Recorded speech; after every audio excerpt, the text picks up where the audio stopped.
অসাধারণ দেখতে চট্টগ্রামের ঐতিহ্যবাহী মেজবানি গরুর মাংসর রান্না। আসসালামু আলাইকুম। আগে এই রান্নাটা শিখেছিলাম আমাদের চট্টগ্রামের একটা আন্টির কাছ থেকে। বিয়ে হয়েছিল খুবই অল্প বয়সে, তাই বাবার বাড়ি থেকে কোনো কিছু শিখে আসিনি।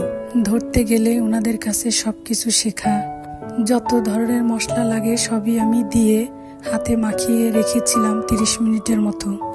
আলহামদুলিল্লাহ, তাদের কাছে আমি অনেক কৃতজ্ঞ। তারা আমাকে অনেক ভালোবাসে, আমিও তাদেরকে অনেক ভালোবাসি। আমার হাজবেন্ড চট্টগ্রামে চাকরি করতো, তাই সবকিছুই তাদের থেকে শিখেছিলাম। সংসারের কাজ তো করতেই হবে, মেয়েদের এটাই আসল কাজ।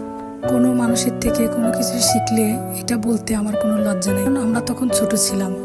যখন আমরা ছোট থাকি অবশ্যই কোথাও থেকে আমরা কোনো জিনিস শিখে থাকি। আমরা কখনোই আল্লাহর কাছ থেকে বা মায়ের পেট থেকে কোনো জিনিস শিখে আসি না। বর্তমান সময়ে ফেসবুক, ইউটিউব দেখে রান্না শেখা খুবই সহজ। আমাদের সময়ে অনেক কঠিন ছিল।